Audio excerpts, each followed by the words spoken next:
Hello everyone. Today we will study about the magnetic field due to a current carrying coil at a point on its axis. So what do you mean by an axis? Suppose this is a current carrying coil and a line which is passing through its center. That line is called as the axis of this coil, right? So if I want to draw the diagram, this is the circular coil. This is the center and a line passing through the center is this. So this is called as the axis. I am taking this point P on the axis where I have to find out the magnetic field. Now suppose the direction of the current in this coil is like this, right? We are considering a small part of this coil, dl here,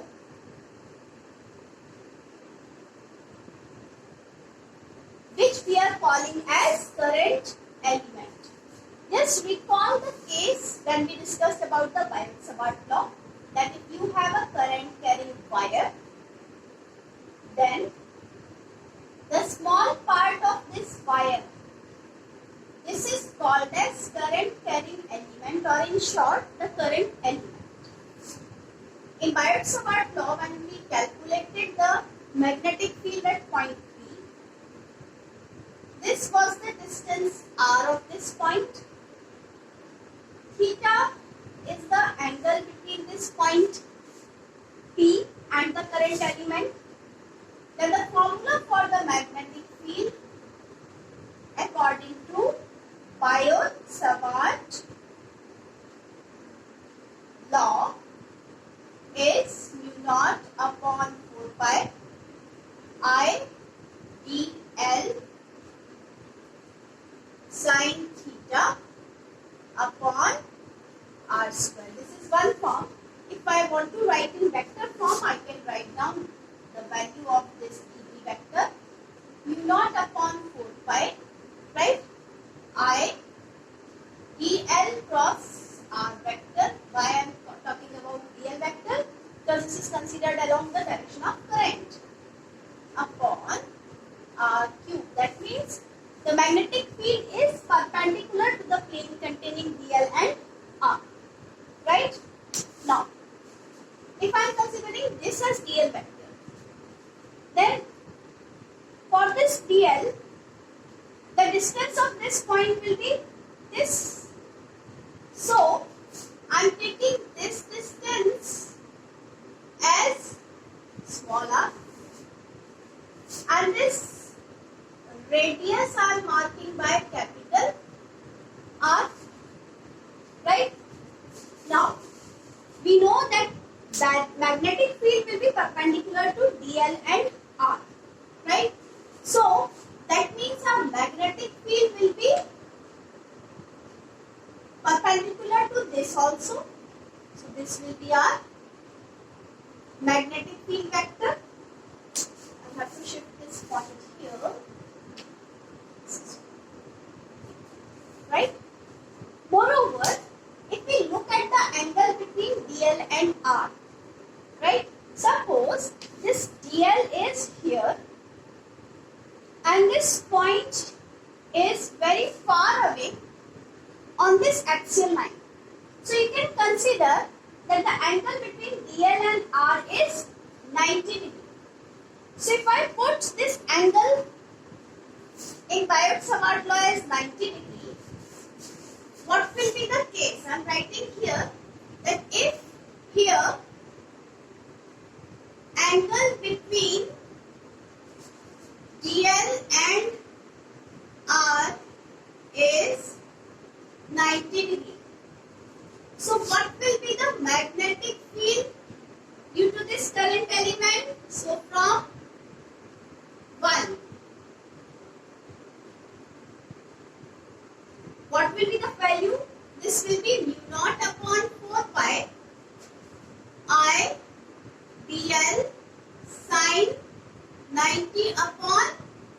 square. And we know that sin 90 is 1. So the final formula will be dB is mu naught upon 4 pi I dl upon r square. Right? Now look at this. We know that dB is perpendicular to r and dl both from this Biot-Savart law. So I can mention here for as a reminder that dB vector is perpendicular to dl and r both. Right? So this is the case. Now I have to find the magnetic field due to the total coil. Now if this is the dl element and dB is the magnetic field due to this much element. So for the total magnetic field, I have to integrate this magnetic field due to small element. Now how to integrate that? Let's first check this using the concept of vectors. This is an oblique vector. So I can write the components of this vector in mutually perpendicular directions. So let's check. Suppose this is one direction which we are considering horizontal. This as vertical direction, right? So here in the vertical direction,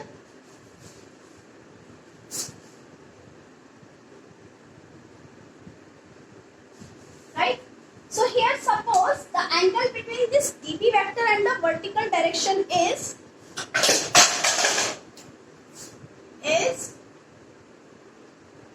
phi, right? So what will be this component? Just recall the concept of vectors. If we have a vector A, right, then how to find these components? This component will be A cos phi and this component will be A sin phi. Remember, this is using trigonometry. The component along the direction of theta is the cos component, right? So here what will be this component?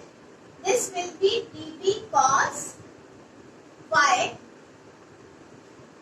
and this will be dB sin phi, right? So now I am rubbing this because I require this part to draw the diagram for it. Now this is for only a small current element, this one.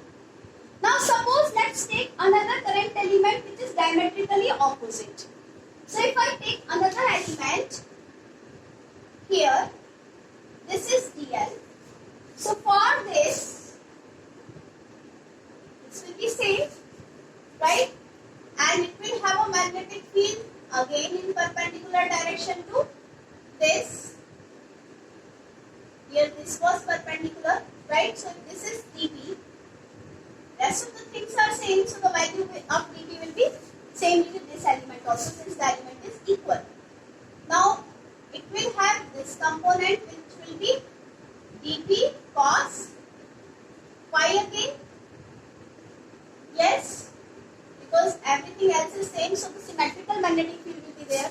Symmetrical angle will be formed, so this will be dB cos phi. And this component due to the lower element will be dB sin phi.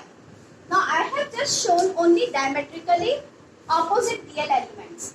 So every next DL element will have a diametrically opposite here, right? Every next DL element will have diametrically opposite here. So for this, this is the diametrically opposite. For this part, this will be the diametrically opposite. But we know that for every diametrically opposite element, the cos phi component will cancel out and these sin phi component will be along the same direction. So only the sin phi components will be added. If I talk about all the elements, then the total magnetic field will be due to the sin phi components only. The perpendicular cos phi components will cancel out. Right? So from here I can mention here that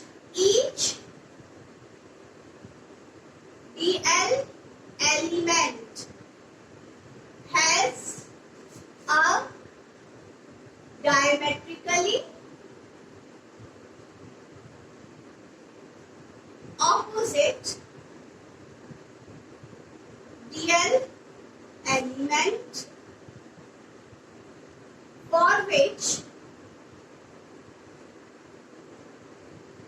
the dp cos phi components will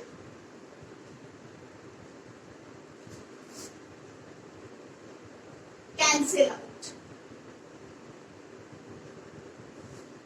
right? And dp sin phi components are along same direction,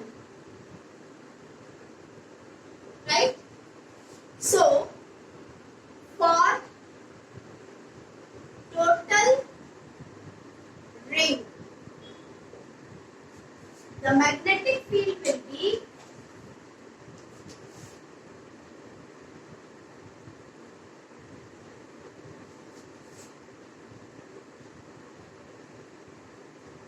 dB is equal to, you can say the total magnetic field is equal to dB sin phi total integration, right? So integration means sum up for all the elements.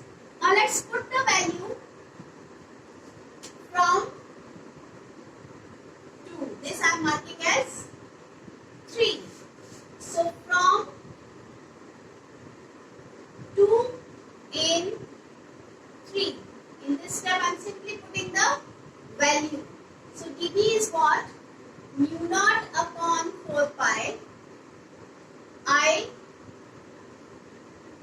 dl upon r square, and here sin phi. This must be clear to everyone now. These are important points. Now I need some space to write the next step, so I am rubbing the matter which is written at this part. Okay, so after this portion I am writing here. Okay, these are the things which we discussed. Compare it, so I am rubbing now. Now let's check the next step.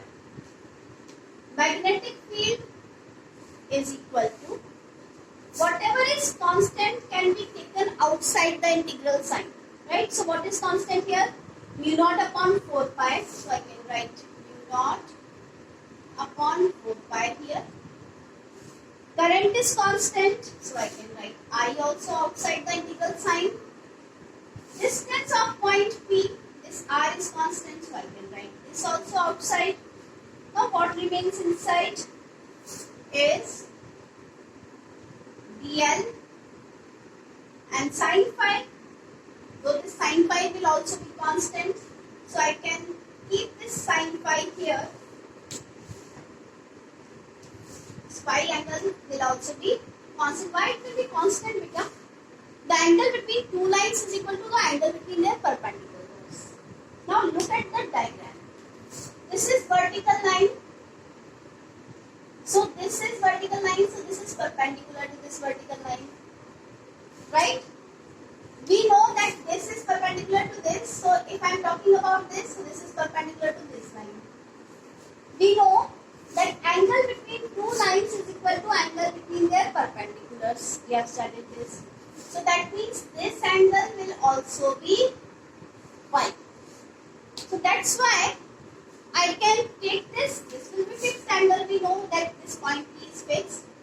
So I can write sin phi also outside the integral sign. Now let's put the values. This total magnetic field is equal to mu naught upon 4 pi I upon r square. How much is sin phi? Look at this. This is the triangle. Sin phi is perpendicular upon hypotenuse. So perpendicular is r upon hypotenuse small r, and we have to integrate this dl. And I am writing the reason here that sin phi is perpendicular upon hypotenuse. Right? Now, we know that we have this ring. So if I add this dl, the total length of the ring. And what is that total length of the ring? That will be circumference. So I can write here that this will be naught upon 4 pi I upon r square, r upon r, and this I can write L. And here I can write where L is equal to circumference. So that is 2 pi r.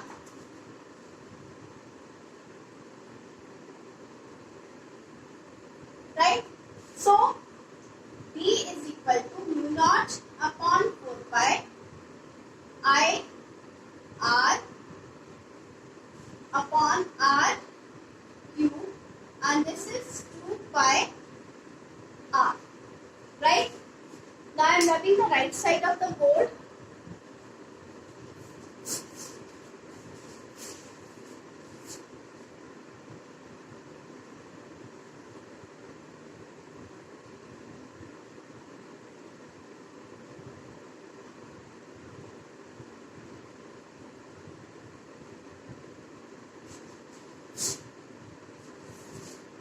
Yeah.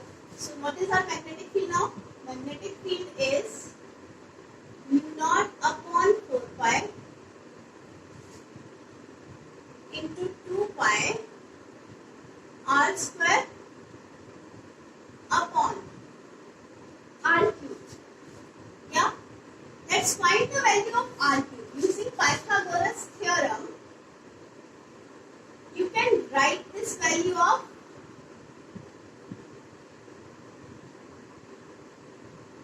r cube. How?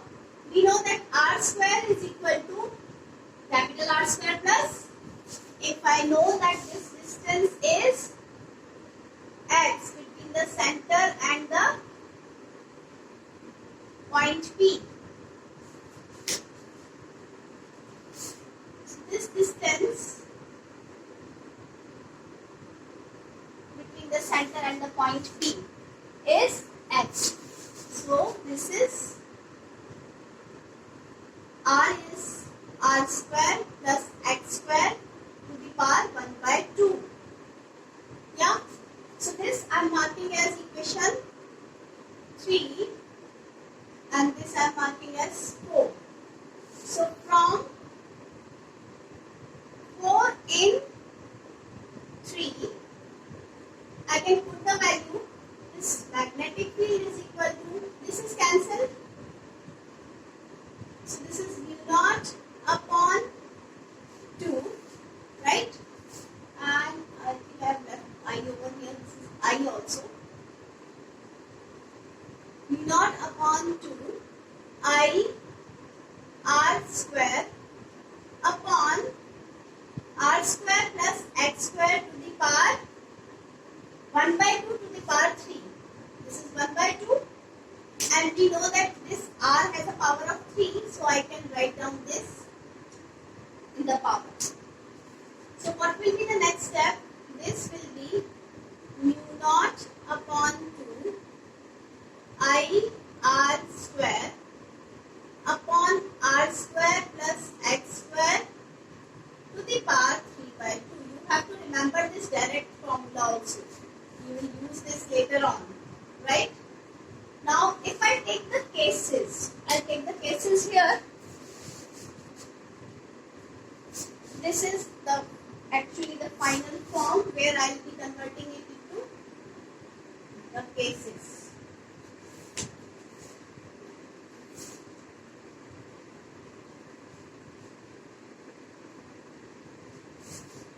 So what are the cases? Right? So first case is if r is very greater than x, that means this point P is at a very small distance from the center. So you can say that if your point is this, right? Your point is somewhere here, right? So if R is very greater, this X is very small, then X can be neglected. So your magnetic field will be mu naught upon 2 I R square upon R square to the power 3 by 2. So this gives me mu naught upon 2 I R square upon R to the power 3. So this means B is equal to mu naught I upon 2 R. Okay. So this is the formula when R is very greater than X, or you can also remember it for P, that is magnetic field at the center of point. So this is the case. So you have to remember this directly, right? Now second case.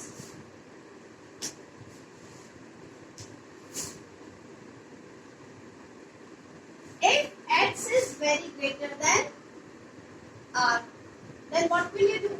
You will neglect R. So in this case you will neglect R, and here what we have done? Neglect X. Okay. So what is our final formula? This is B is equal to mu naught upon 2 I R square upon R is neglected in this formula. So therefore this will be X square to the power 3 by 2, or you can say that it's mu naught I R square upon 2x cube. Right? So these are the two cases, and when X is equal to R, you can solve that particular case yourself. So that's all for now. Have a nice day.